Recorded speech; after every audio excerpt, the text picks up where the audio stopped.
my fellow Americans. A short time ago, I ordered the United States Armed Forces to launch precision strikes on targets associated with the chemical weapons capabilities of Syrian dictator Bashar al-Assad. A combined operation with the armed forces of France and the United Kingdom is now underway.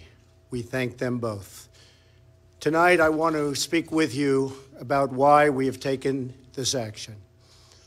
1 year ago, Assad launched a savage chemical weapons attack against his own innocent people.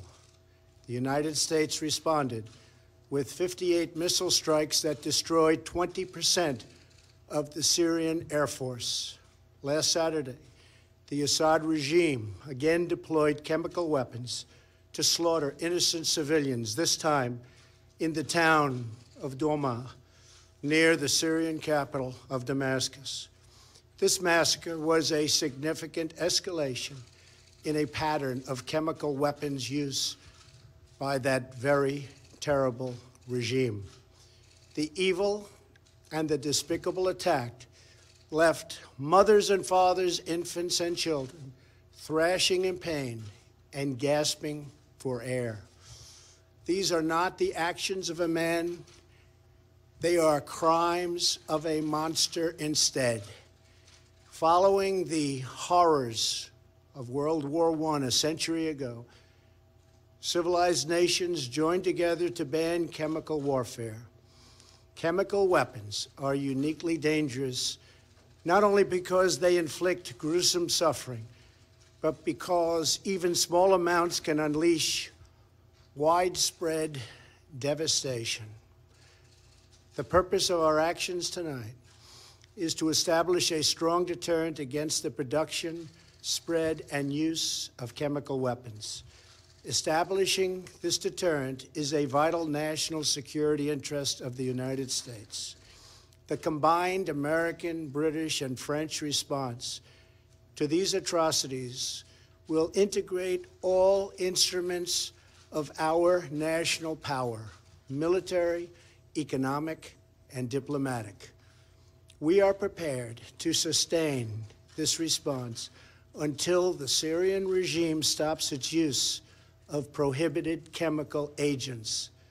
I also have a message tonight for the two governments most responsible for supporting, equipping, and financing the criminal Assad regime.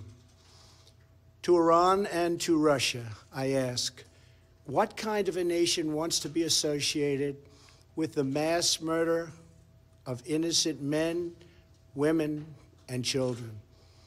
The nations of the world can be judged by the friends they keep. No nation can succeed in the long run by promoting rogue states, brutal tyrants, and murderous dictators. In 2013, President Putin and his government promised the world that they would guarantee the elimination of Syria's chemical weapons. Assad's recent attack and today's response are the direct result of Russia's failure to keep that promise. Russia must decide if it will continue down this dark path or if it will join with civilized nations as a force for stability and peace. Hopefully, someday we'll get along with Russia and maybe even Iran, but maybe not. I will say this, the United States has a lot to offer. With the greatest and most powerful economy in the history of the world. In Syria, the United States, with but a small force being used to eliminate what is left of ISIS, is doing what is necessary to protect the American people. Over the last year, nearly 100% of the territory once controlled by the so-called ISIS Caliphate in Syria and Iraq has been liberated and eliminated. The United States has also rebuilt our friendships across the Middle East. we have asked our partners to take greater responsibility for securing their home region, including contributing large amounts of money for the resources, equipment, and all of the anti-ISIS effort. Increased engagement from our friends, including Saudi Arabia, the United Arab Emirates, Qatar, Egypt, and others, can ensure that Iran does not profit from the eradication of ISIS. America does not seek an indefinite presence in Syria under no circumstances. As other nations step up their contributions, we look forward to the day when we can bring our warriors home, and great warriors they are. Looking around our very troubled world, Americans have no illusions. We cannot purge the world of evil or act everywhere there is tyranny.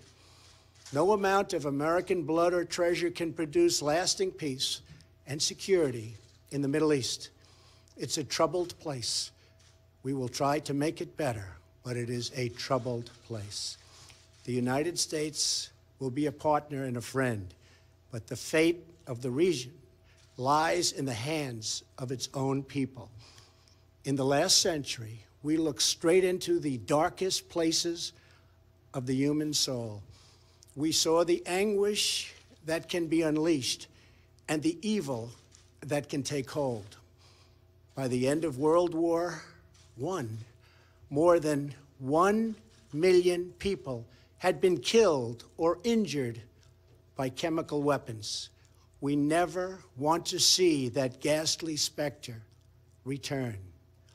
So today, the nations of Britain, France, and the United States of America have marshaled their righteous power against barbarism and brutality. Tonight, I ask all Americans to say a prayer for our noble warriors and our allies as they carry out their missions. We pray that God will bring comfort to those suffering in Syria. We pray that God will guide the whole region toward a future of dignity and of peace. And we pray that God will continue to watch over and bless the United States of America. Thank you and good night. Thank you.